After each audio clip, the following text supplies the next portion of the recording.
What's up, DJ LeRoy? NightWatchman, how have you been? I'm feeling good, man. How about you? So you're feeling good despite the fact that our Knicks are no longer in it? What's up? They made it to the playoffs. Come on, man. For Knicks fan, that's like winning. That's like the seventh game of the NBA Finals. Come on. That is true. That's true. So you're saying, NightWatchman, that there's still hope for Brooklyn. Is that what you're saying? Well, they got the team they got. Of course, there's hope for them. I mean, they say in the NBA you got to have at least 3 stars, and they got 3 stars. So Okay, absolutely. So one of the things I guess you could actually get down to Brooklyn now because you don't have to necessarily go to the Garden. And how will you be getting there? Will you be traveling on foot or what? Well, I think I should be representing that I'll be taking some sort of micromobility. Can I even say that micromobility option? Say it 3 times fast. No, it's like if I do that and Janet Sadiq Khan appears behind me, that's too scary. so you can't make this up, buddy. You can't. Okay, right. so we're gonna have a great show this evening, and I'm thinking that talking about micromobility, talking about electric vehicles, talking about sustainability. I mean, literally. So just before the lockdown, I understand that you had actually become a member of Revel. Is that correct? Right. Absolutely. Yes. Okay, nice. So why don't we actually talk to their founder and CEO, Frank Reig, about Revel? Welcome, Frank. Hey, What's up, buddy? How you doing, man? I'm good. Gentlemen, thanks for having me tonight. Absolutely. And you know what? I think what kind of like started the discussion is that, I'm a board member of Transportation Alternatives, and so Paul Steely White invited me to this meeting, I believe in Dumbo, Frank, a few years back. And it was revealed about this company going to come in there and just bring these scooters onto the streets of New York City. And so after that time, of course, Paul Steely has left, and he's now, of course, at Superpedestrian. But one of his colleagues there, we have Paul Mondesire, or as we affectionately call Tall Paul. Tall Paul, what's up, buddy? Everything's good, fellas. How are you? Great to join you this evening. Absolutely. You know what I like about this format? I'm just as tall as him today. I've always recognized you're very large at heart, man. Okay. I appreciate that. So you know what? So Frank, do tell us what was the impetus, the history and background of your concept Revel? What made you think about it and bring it here? Yeah. No, thanks, Chris. You know, I think it's a couple of things, guys. I think the first one is any place I've traveled in my life, whether it's Asia, Europe, South America, it doesn't matter. Guys, mopeds are a thing. Right? It's not the dominant form of transportation on the streets. Rich, poor country, doesn't matter. Once you leave the U.S., they are. And I remember I just come back from a trip in Buenos Aires, Argentina, and here I am back in New York in January 2018, and that's the summer down there in South America, and just mopeds were everywhere. That is how the city. That is how the city runs. That's how people get around. And I'm just back here in the winter thinking, why is this vehicle type not here? Yeah. I think the second piece, Curtis, I think like anytime you start a company, there's passion behind it. And for me, I've been commuting on 2 wheels, living in Brooklyn the last 12, 13 years. That is how I get it. The combination of seeing this vehicle type in other countries work so well. Me, I'm always on 2 wheels, whether it's a moped or a bike or an e-bike. I'm a 2-wheel fanatic. That's a Revel. Gotcha. And so, and Frank, in terms of the concept, starting just there with scooters, tell me one or a few of the hurdles in terms of getting them onto the street, New York City, because we got a lot of rules and regs. We do have a lot of rules and regulations. I'll just start with, Curtis, one of the hardest things is just raising money. Where do you get money to start a company? Where do you get money to get, 70 electric mopeds? Figure out the software piece of this.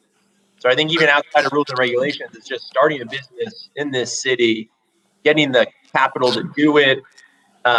We raised money before we launched mopeds in July 2018, and we raised money from 7 different Wow. conversations. That is how many people we need to convince. $5,000 check here, $10,000 check here, just to scrap together the fund to make it happen. And then, back to your, I guess, original question, rules and regulations. One of the things I loved about the moped as well is it's a motor vehicle. Right. Right? It has a license plate. It rides and parks in the street, regulated at the state level by the Department of Motor Vehicles. There already are regulations around this vehicle. Obviously, you need a liability insurance with every vehicle. You have to follow traffic laws. There's no regulatory gray area. We sort of saw that and thought, this is a great way to introduce 2 wheels to a city like New York, and there's no regulatory gray area. There is regulatory around it, as opposed to maybe an e-bike a few years ago or kick scooters. So for us, it was just starting a conversation in the Department of Transportation. I remember Councilmember Reynoso when Bushwick came to speak at our press conference day one, a supporter of us. And it was just talking to as many elected officials as we could, talking to regulators, just making sure they understand what they are before we launched. Nice. So Tall Paul. Yes, sir. Superpedestrian, do tell. Superpedestrian is an interesting company.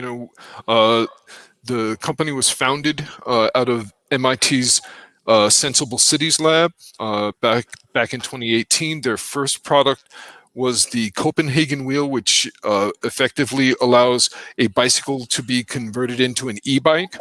And the foundational elements of the Copenhagen wheel, the inner workings, the computer that basically allows that transfer of power, et cetera, that management system forms the root of the vehicle intelligence system in our e-scooter. Now, we have a stand-up e-scooter as opposed to the electric Vespa style that Revel uses. And the stand-up e-scooters have become very, very popular around the country and around the world. And it's been very interesting. I really do like and respect the work of Revel in terms of helping to put micromobility on the map in a bigger way. I think that it is extraordinarily important for all of us who live especially in our cities, urban areas, where there are so many cars and there's so many people that are trying to get along. Let me take a step back. There are so many people who need to get where they need to go. They want to do it fast, cheap, convenient, and safe, right? And when you have, hundreds of thousands, if not millions of cars moving through an area, that's, a 2-3 ton vehicle carrying 1 or 2 people. It's not necessarily efficient. And it's also, quite frankly, if you have a car, you have car problems, right? You have to park your car at home. If you get in your car to leave, you have to go to your destination, find parking for it, and then when you come back, you have to find parking. If, for example, you can look at your trips that are, in Superpedestrian's case, on our style scooters, trips that are less than 2 miles. You could do that on a scooter much more easily than you can with your car, or excuse me, let me put it this way. You can do it more easily and not have to worry about your car, right? And so that's one of the reasons that micromobility is existing, because we need to get people moving around our cities more quickly and more safely. And certainly, whether it's a Vespa style scooter like Revel uses, or the stand-up scooters like we're talking about, or e-bikes, which are another wonderful option, all of these things are helping us to look at new ways of managing our shared streets. So let me stop preaching right there and open the doors. Absolutely. And NightWatchman, do you remember a trip that we had to the Brooklyn to actually check out some scooters? I absolutely do, yes. Now, one of the great features I remember, Paul, and correct me if I'm wrong, but you had a particular feature that if there's some reckless drivers going, let's say, the wrong way on a one-way street, or just maybe going onto the sidewalk, that the scooter could actually just cut off and not go forward. Explain that technology. Sure, we have something that we call so the industry talks about geofencing, and I'm sure Frank is obviously familiar with this as well. And geofencing is a means of letting both people on the scooters know where they can and cannot ride, basically. And with us, we have something that we're now calling pedestrian protection. And that's a little bit of branding, but the basic concept is this: our scooters have a map installed within the computer, stored on the computer, that will either define a slowdown zone where the scooter will slow down from a max speed of 15 miles an hour to 8 miles an hour, or a stop zone where the scooter will literally cut off so that you can't ride in certain parks. As an example, Brooklyn Bridge Park, which is not too far from me where I live in downtown Brooklyn. The entrance to Brooklyn Bridge Park, we set up a geofence so that we can make a demonstration for the executive director over there. And it did work very, very well. The technology is there. Many companies claim that their scooters will respond accordingly. Ours actually do. And I'm happy to say that. And if folks don't believe, we can do a test. Gotcha. And Frank, certainly I got to give you guys major props, because there was some issues with some, I guess, some crazy drivers on scooters. But you guys were proactive in terms of getting, before a person can get behind a Revel, you got to go through a training. So tell us about that. Yeah, of course. I mean, Curtis, anyone listening to this probably knows, or if you were in New York City last summer, there was some turmoil in the street. Sort of coming out of that first COVID lockdown, I'll just call it turmoil. And across all forms of mobility, not.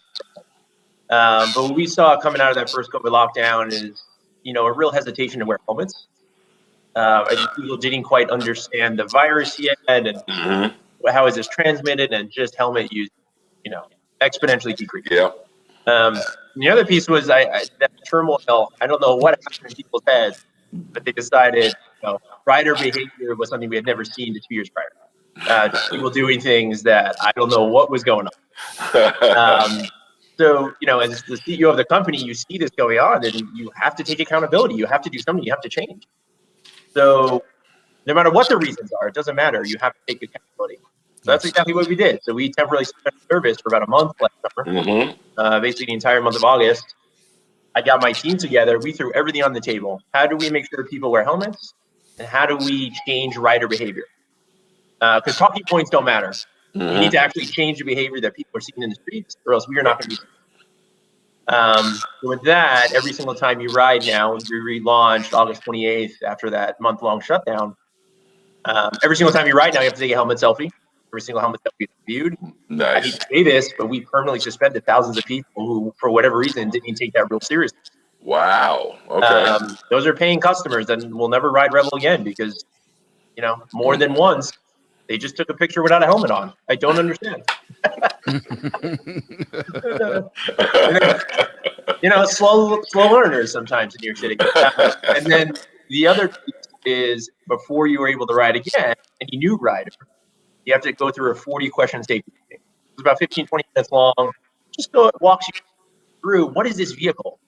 Making sure you understand this is not a bike. Make you understand that this is a 200-pound moped you need to respect. You need to respect other people. Making sure that you no longer could download the app and be on a moped in 5 minutes. So taking away sort of that impulse riding. Now it's you need to sit down and go through training and make you understand what this is. And I think that has done wonders for us. Is it perfect? No, but neither are cars or anything else. But I think we've done a good job sort of turning the needle on all that. Beautiful. NightWatchman, I got to ask you, how many times did you take the test? Well, it was not a test; it's a training, and I took it twice. Yeah, because I felt like, when I took it the first time, I felt like I wasn't at the comfort level that I wanted to be at. So I took it again, and so, it's like Frank said, this is, these are still New York City streets we're riding on. And, I ride a bike all the time. So it's not like I'm afraid of being on the street, but this is a motor vehicle, not a pedal vehicle. And so I just wanted a higher level of comfort, and it's free, so why not get yourself to the comfort level, because I want to be out there and be comfortable and confident about riding around the streets. Nothing wrong with that. Nothing at all. And, Yep. and one of the things, and Frank, you heard Tall Paul mention about geofencing. What type of safety features does Revel now have in terms of, besides, of course, the selfie of the helmet? What other features does Revel have? So we've also had, and I'm getting a lot of feedback. Sorry, guys. Paul, maybe can you go on mute? Oh, sorry about that. I'm getting feedback from somewhere.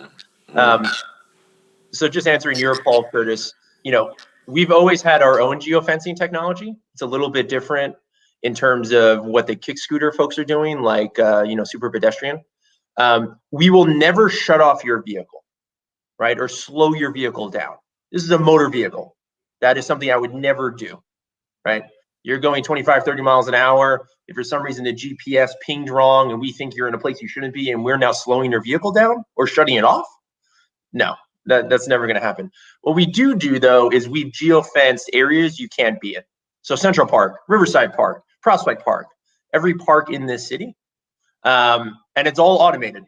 So we know where your GPS, if it goes into a park and it's more than just like one ping that might've been off. No, it's a series of pings. So clearly you're in a park and you shouldn't be there. We send you one warning and it's all automated. So it's all on the back end. We send you that warning. Hey, you went into a park on your last ride. If you do that again, you will be suspended. So we're giving you a heads up. That's your one warning, right? So we do that with parks, and the same thing with bridge crossings and highways. So that's how we use the geofence technology. We don't ever slow your vehicle down. We're not going to shut it off. That is not a place we're ever going to go. But we definitely use it to warn you, educate you. And if you're a little bit of a slow learner, like some of the helmet selfie people, you're not going to be riding much longer. So technology is really what has made all these options possible. If we were going back 10 or 15 years ago, it would be a lot harder to do either Superpedestrian or Revel. So how did you guys marshal the technology you needed to be able to do your models?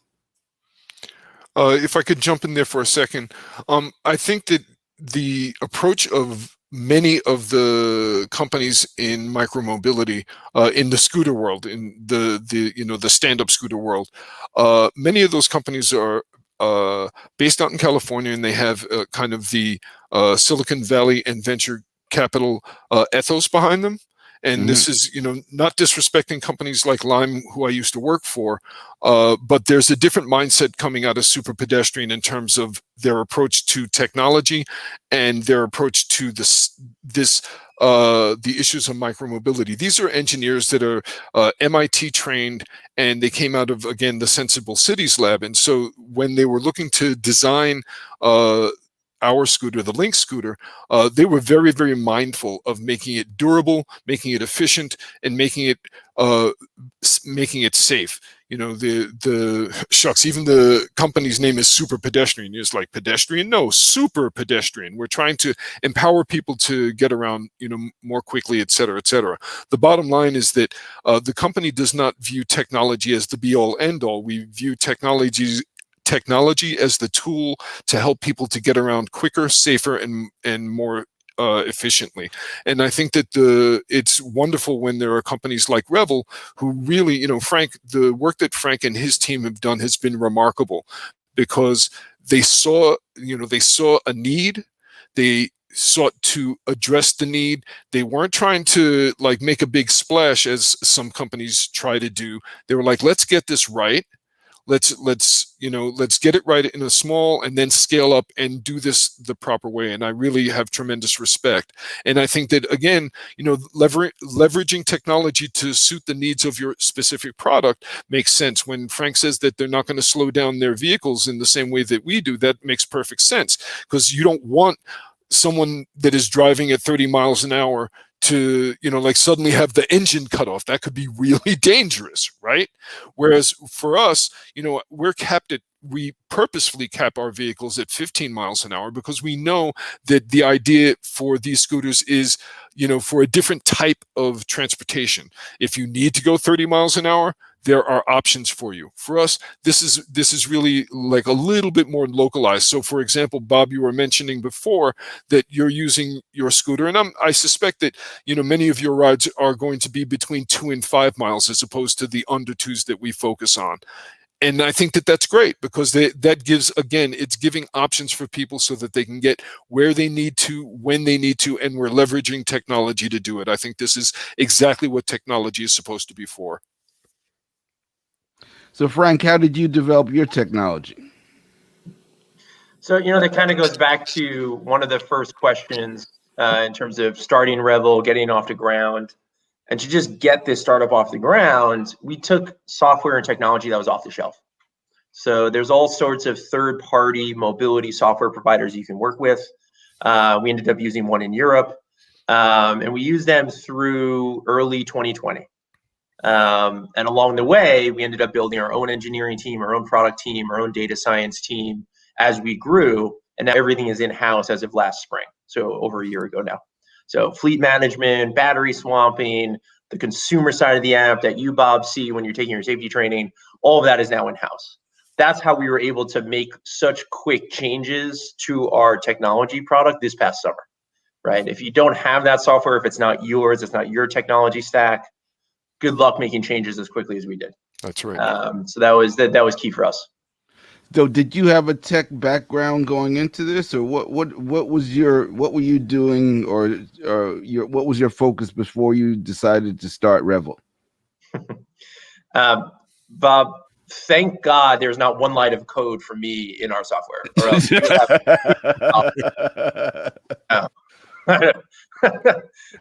about a helmet selfie. There'd be no turning on the vehicle. My background's a little unusual. I actually went to culinary school after my undergraduate years. And I worked in high-end New York City restaurants for about 4 years, from like 2008 to 2012. So in the kitchen as a chef, places like Gramercy Tavern, places like Daniel Boulud, his restaurant, his multiple restaurants in the city. So I did that for about 4 years. And then from there, I was thinking politics, government. That's where kind of my head was at. Ended up going back for a public policy degree uptown where you guys are over at Columbia. And I transitioned after that to a job at the redevelopment office.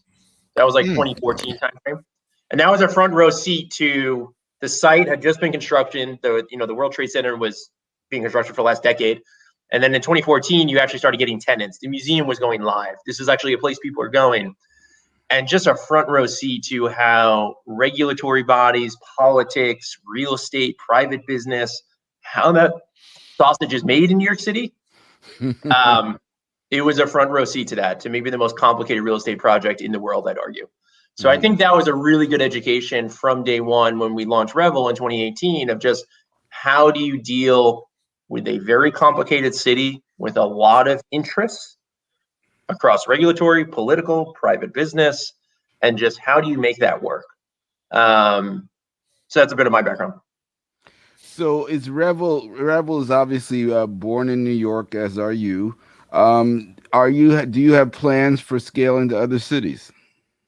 So right now, we're in obviously New York City with over 3,000 vehicles in the Bronx, Manhattan, good portion of Brooklyn and Queens at this point. We just keep expanding the area out. We're all the way out to Citi Field now, all the way down south of Sunset Park. So continuing to just expand within Brooklyn and Queens as well. In DC, we launched in the fall of 2019. We cover all of DC. We have over 600 vehicles there. It'll be 800 soon. In Miami, we have several hundred vehicles. We've been there since January 2020. We actually won a 3-year exclusive permit to operate mopeds in Miami over some pretty well-funded competitors, I'll add. We've launched in the Bay Area, all 3 cities on separate operating permits that my team has negotiated: San Francisco, Berkeley, Oakland. We also launched in Austin in November of 2019 after changing Texas state law at the New York startup. And then we negotiated the first ever moped permit for Austin. So we're across the country at this point. Great. Right. Tall Paul, Yes, do tell in terms of, let's say, getting the stuff out with Superpedestrian. Now, when we actually did our filming, and this has to be about a year ago, there was talk about the rolling out in New York City. I take it that there have been some issues or glitches. Tell us about those. Well, issues or glitches, that's one way of speaking about dealing with New York in general. But I would say this. So yes, there was an RFP process that New York City went through, and they selected 3 companies, Lime, Bird, and Vio, to serve in a pilot program operating in the Northeast Bronx. Roughly speaking, from east of the Bronx River Parkway across to Co-op City, as far north as 241st Street, and as far south as the Morris Park and Van Ness neighborhoods. I think that the city, the Department of Transportation, has made a decision to do a pilot program to see how micromobility in terms of these very specific stand-up e-scooters can work in our city. They made a decision to do so in the Bronx. I can, it is fair to say that I'm familiar with the process because I worked for Lime during the the e-bike and shared e-bike pilot program that ran in Staten Island that you guys were talking about earlier, as well as in the Rockaways. And so bottom line in the circumstance, the companies that were selected, I think that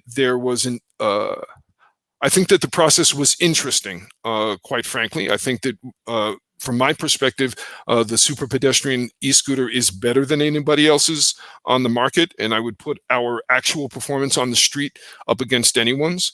But when you have companies that are extraordinarily well-funded like Lime, or have the brand recognition of a Bird, I mean, I understand, and quite frankly, it has given our company an opportunity to look at other territories. So we just launched recently in Hartford, Connecticut, just even more recently in Asbury Park, and we're operating now in 30 cities around the world. Significant presence in Spain, interestingly enough. There are many countries in Europe that are way, as Frank alluded to before, way ahead in terms of micromobility. When you have cities that are older, literally, some of them, hundreds, if not, 1,000 years old, they have smaller streets, tighter streets. They do not have room to have the number of cars, especially, when you start talking about SUVs as primary vehicles, right? And so this type of technology is really, doing, great work in other places. So all of that is to say that with 30 cities and counting in terms of where we are operating, I'm really confident because of the nature of our vehicles and the nature of our approach to community engagement. We do not do my title with the company, and this is very, very important. I'm a language person, and quick aside, my title with the company is I'm head of policy and community engagement. The word engagement is extraordinarily important in this context, because when you talk about community relations in terms of corporate responsibility work, relations is kind of almost an abstract, and people are at distance. If you talk about community engagement, that means that I'm looking at you, and I'm talking to you right now about the needs of your community, the businesses and the people, and how you're getting around, and how Superpedestrian and our Link e-scooters can make a difference in helping to make that better for you. And so, kind of the bottom line in this context is that we all are trying to figure out how to help people to move around. We want to weave ourselves into the transportation infrastructure. I know that's exactly the way that Frank is approaching this in the cities where he is operating, and that's the way that we are approaching this work in the cities that we are operating. And I hope that we can operate together in more cities, because the more that companies work together, and we have to build a sector. The bottom line is that, especially in the United States, we have to build a sector, because the car is the predominant form of transportation in our urban areas. That's the way the infrastructure is designed. So we have to be able to get people to figure out how to share the roads together and work together to make that happen. So, excuse me, it's really easy for me to start preaching. Sorry about that. Well, we respect that about you, Paul. One of the things I know is that you come into this from the perspective of, how does this benefit the communities? And I know that we'd had some conversations in the past on that. Let me ask you guys, what are the differences between? We know New York is a very unique city, and both of your companies have operations elsewhere. How do you find the differences between implementing this type of solution in New York versus other cities? Now, Frank, you want to take that one first? Sure. I would say, Bob, every city has their own challenge. Mm-hmm. Yes, New York City is hard to operate in. The bureaucracy here across all levels makes everything hard to do. New Yorkers are very skeptical of everything. I'm a New Yorker myself. We don't believe anything. That's right. We're always looking at the negative of situations because you know what? That's what you do as a New Yorker. Mm-hmm. But I'll also say other cities are really hard too, Bob. Getting our permit for San Francisco, I would not call that a cakewalk. Getting our permit for Berkeley and getting in front of the city council and describing to them your business and who you are, winning an exclusive permit to operate mopeds in Miami, changing Texas state law, going to Austin for 3 days and getting in front of 20 different state senators and assembly men and women. So every city is hard. Every regulatory environment is hard. It's not just New York. But New York is special in terms of just the people here. I think we can all appreciate that. Mm-hmm. New York is certainly special. So what I would add there, if I may, every city has its own culture.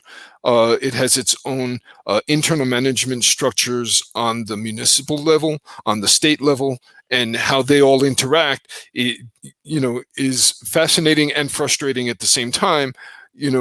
But that's just the nature of the beast. I mean, the fact of the matter is that there are regulatory bodies and elected officials whose job is literally to help manage the streets and the transportation infrastructure.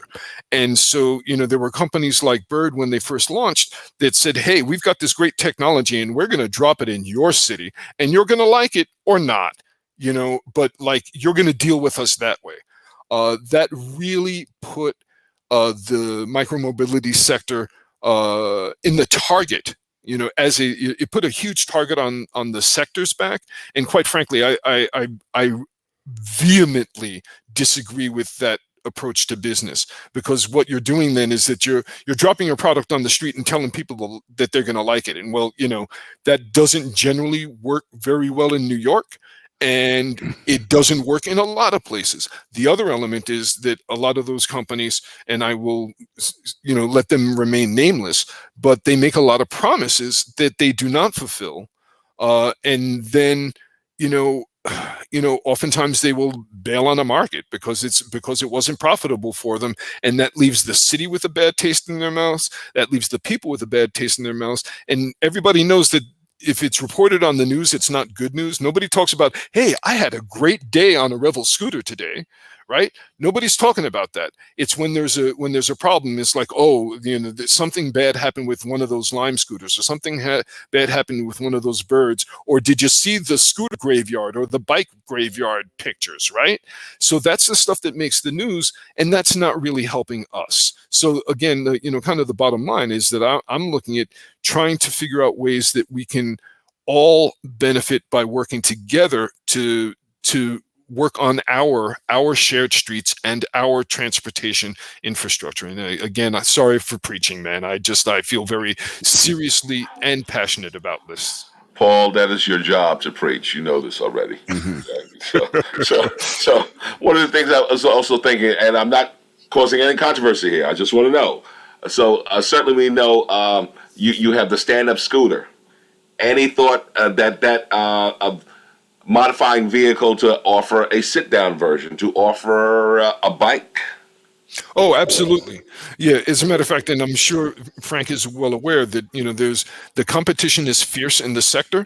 And so every company is looking to figure out ways to do this right. So right now, I can say that the company is looking at options to make our scooter adaptable in, for a sit-down version of the stand-up scooter, as well as looking into other modes of transportation, that we can, engineer and create internally, or partner with other companies to be able to get out onto the streets. One of the things that I think is a wonderful innovation that Frank's company is Revel is working on, is the notion of shared cars. I saw that the Tesla deal that you guys are working on hit the news not long ago. And Frank, I would love to hear more about that, because that's something that is near and dear to my heart and my neighborhood, quite frankly. You know what, Frank? I should just have Paul take over, because he stole my thunder. So having said that, Frank, do tell Revel Fleet, baby. Tell us about it. Yeah. So to be super clear here, guys, we're not talking about car share or car rental or anything like this. We are talking ride share. We are talking the user experience of Uber and Lyft, except ride share of the future happening now. Meaning this is 100% electric fleet from day one. This is a Revel-owned, managed fleet. These are drivers that are actually employees, like from day one in 2018 when we launched mopeds, every single battery swapper, customer support agent, everybody's an employee with the same healthcare access that I have to benefits.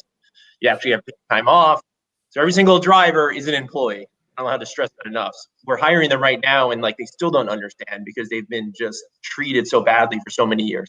That's right. And then the other piece of this is we're building the fast charging infrastructure that New York City right now has zero of. And we're building that and making it publicly available. And we're making our first site live this month. That'll be the largest fast charging site for cars in the Americas. And that's going right in Bed-Stuy, Brooklyn, right in California. Wow. So we're sort of rethinking rideshare of the future. All the incumbents right now, they always talk about 2030. Revel's talking about 2021 in June, doing it the right way, doing rideshare of the future. I mean, what else is there to be more excited about? So you actually have Uber in your crosshairs. Absolutely. Yeah. Wow. That's great. So I guess you're not going back to the kitchen, huh? Only to make dinner. Yeah. I spent several years working in restaurants here in the city, making $10 an hour, trying to pay rent. Mm-hmm. I know what that is like. Mm-hmm. I think it also gives me perspective as we continue to grow our business. Mm-hmm. Mm-hmm. Nice. I do love the fact that these will be actual a fleet that will be under the Revel flag. Yeah. And so as a driver, I'm working for Revel, and I'm getting all these healthcare benefits, a salaried position, the whole thing. How many folks are you planning on bringing on board? So right now we've already hired 65, I believe was the count yesterday. We'll have 150 by the end of the month. So we hire another 150 employees of Revel, experienced TLC drivers that are looking for a different way to do this, not wanting to take on the risks and liabilities of getting a car and insurance. And if you get a flat tire, guess what? With Uber, you're not getting paid that day. If demand isn't that high that day and you're not getting rides, you're not getting paid. So we've had an incredible response from the community. I think we've had 1,200 job applications since we made that announcement for drivers. So, it's going to be exciting. I mean, have you guys seen the pictures of the Tesla Ys we're launching with? They're going to be Revel, that blue, same as our mopeds. Mm-hmm. Guys, I can tell you these things turn heads.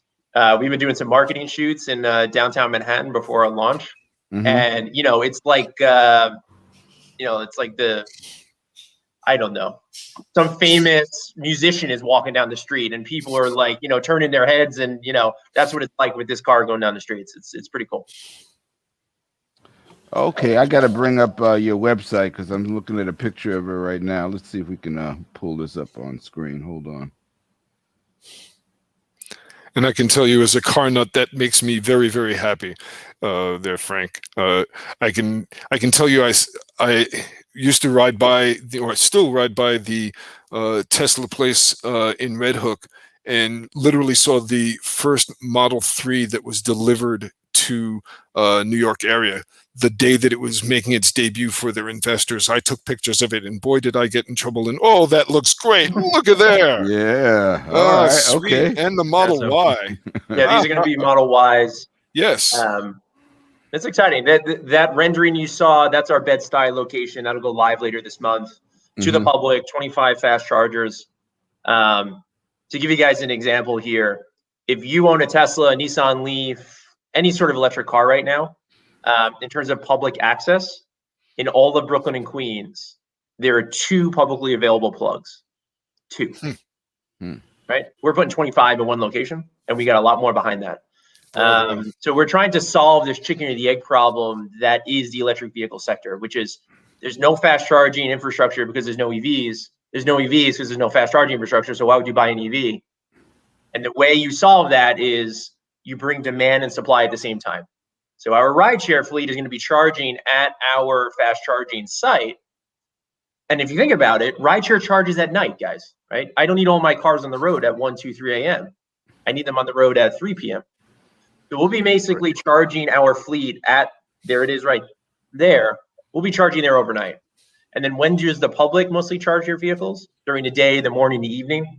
So it's sort of perfect synergies between when we need our infrastructure and when the public's going to need the infrastructure. So that's the model here that we're building for New York City. And I assume that will also, if you have a Revel app, will the same app be used, or do you need to download a new app for the car share?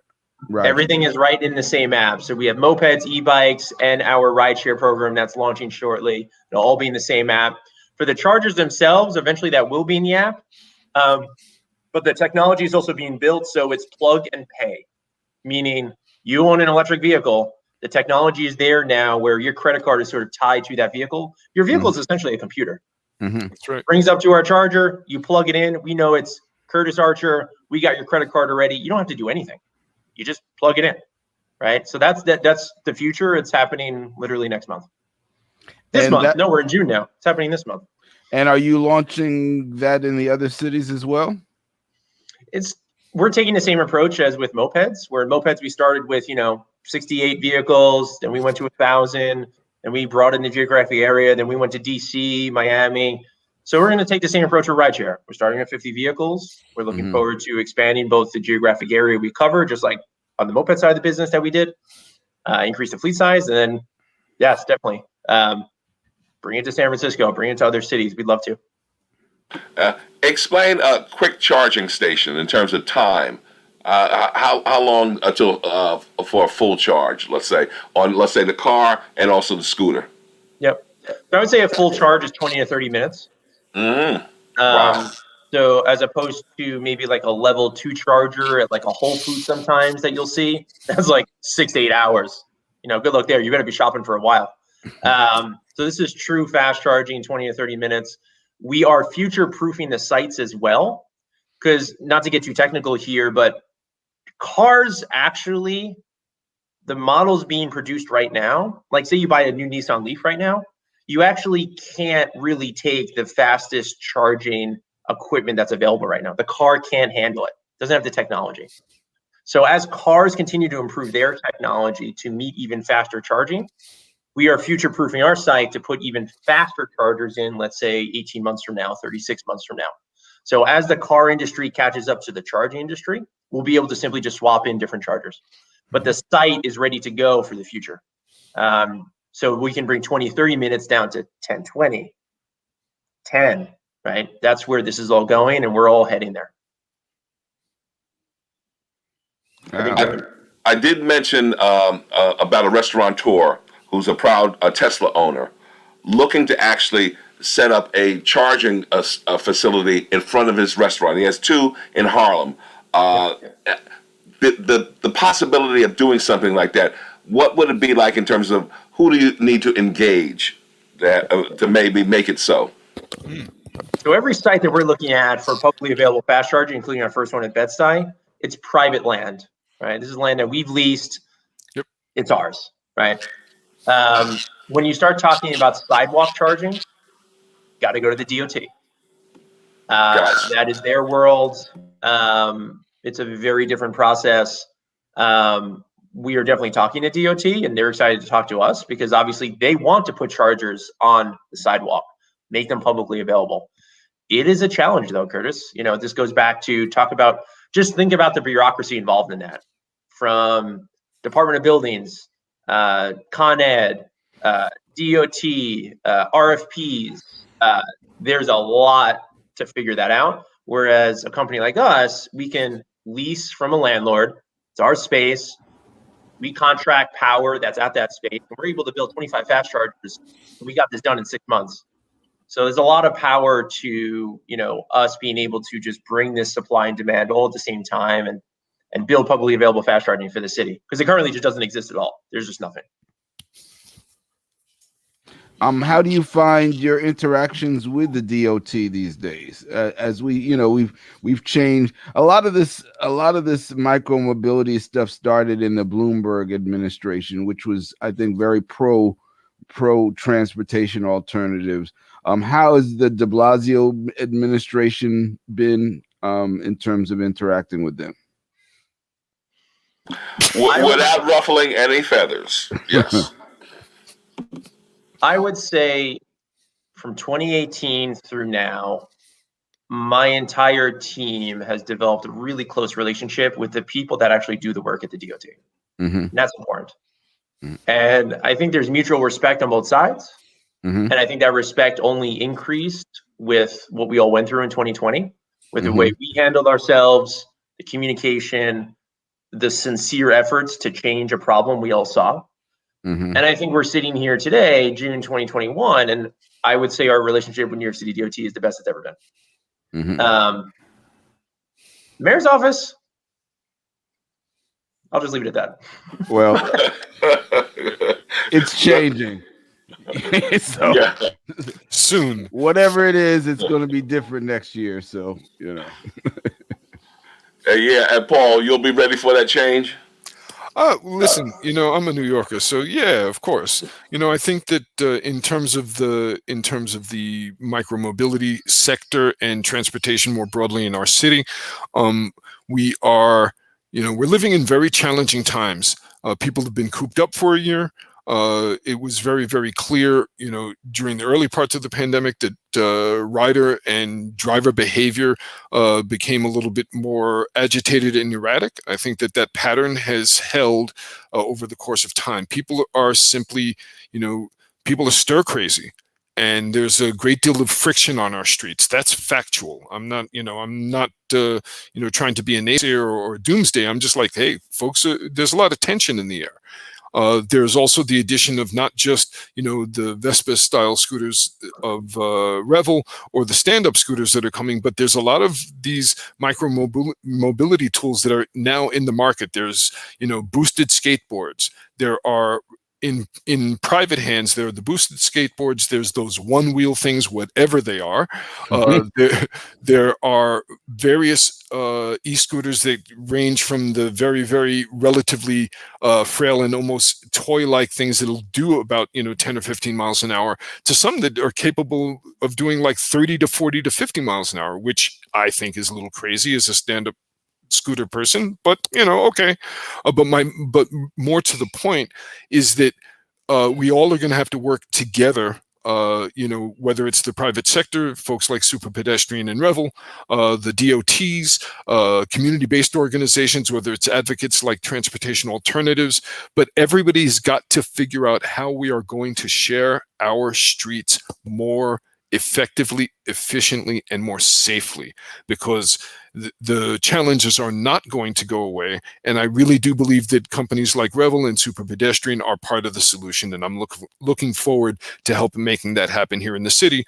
And, the incoming administration is going to have its priorities. The point is that we have to be prepared for whoever is coming in to be able to say, hey, look, this is how solutions can work. And I'm going to be very curious to see how Lime and Bird and VO do up in the Bronx, because that's my home turf. And I know it better than anybody in any of those companies. And I'm going to be watching to see how they do. I'm rooting for them. Let me be clear. I want people to be successful in serving the people of the Northeast Bronx, because those are my people, literally, not figuratively. But I am, I'm aware enough to know that there's going to be very, very serious challenges that they will face, and I'm curious to see how they respond. I hope it is appropriately. So, Frank, is Revel on Staten Island as well? We're not on Staten Island just yet. We're in the Bronx, Manhattan, Brooklyn, and Queens. I get that question from a lot of people, including the DOT themselves. You probably get it from some people you know, right? Yeah, definitely a place I know. If I think you said the Northeast Bronx was your people, Tall Paul. Well, Staten Island's my people. But for now, no plans for Staten Island. Wow. So Austin, Texas gets Revels, but no Staten Island. That was low. Talk to City Bike. Below the belt. Talk to City Bike about that.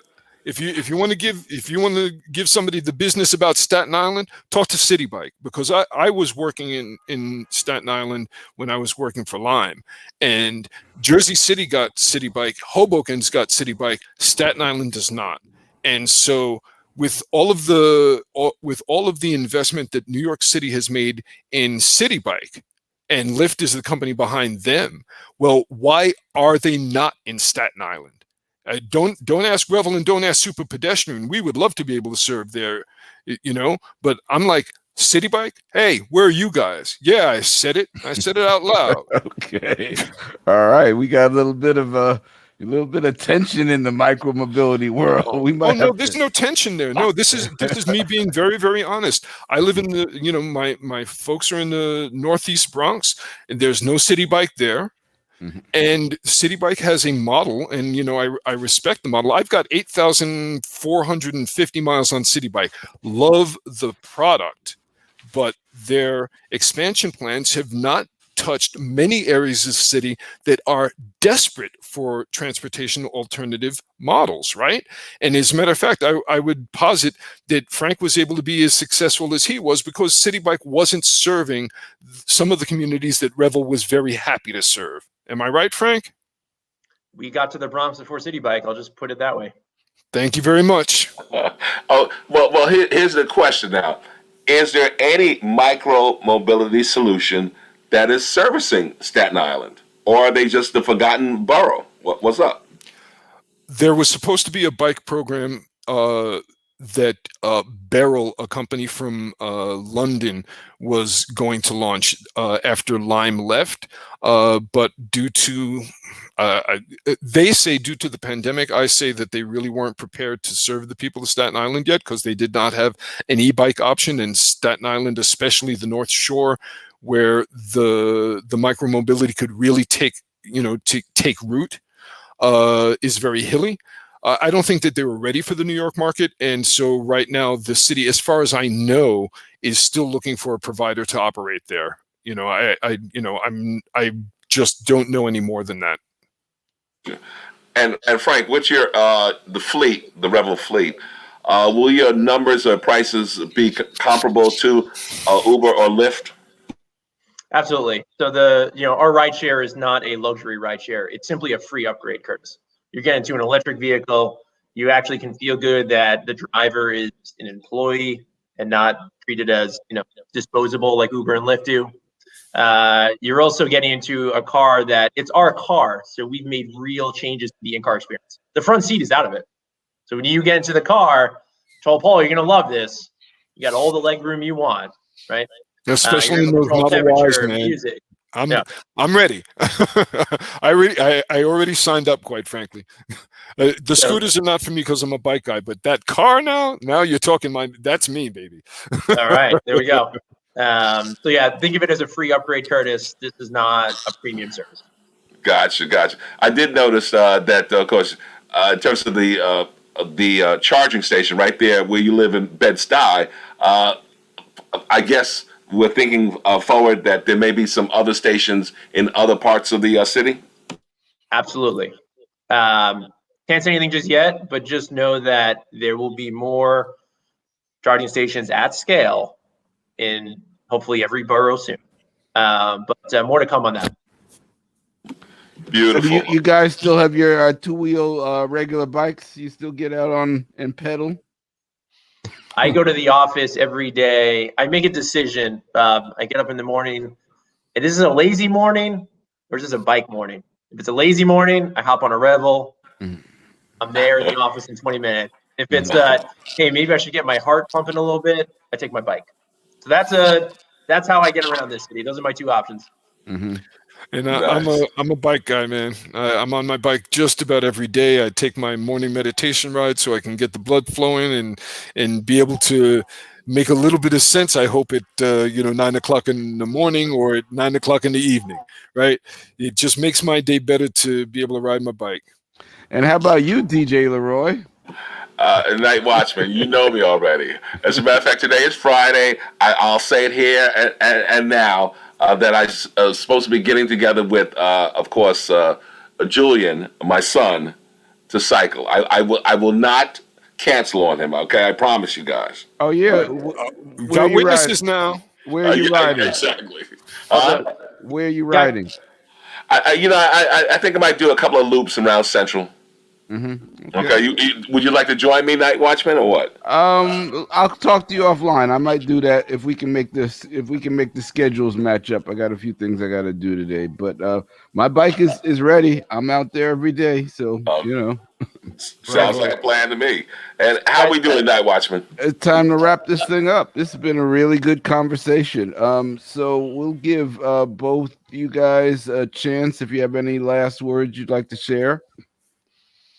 Yeah, I'd just like to say one thing. You guys didn't give me a heads up here. Everybody's got a nickname. DJ LeRoy, Night Watchman, and I'm here on this screen as Frank Reig.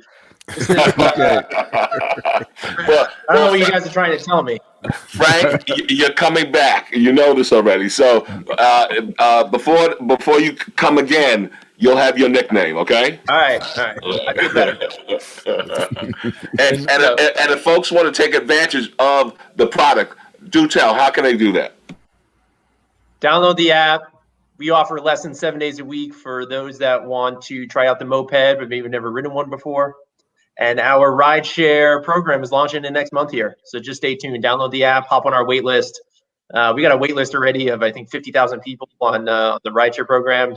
Mm-hmm. This is going to be the hottest thing this summer. I'll just leave it at that. Beautiful. So that's gorevel.com and superpedestrian.com for Superpedestrian and the Link scooter.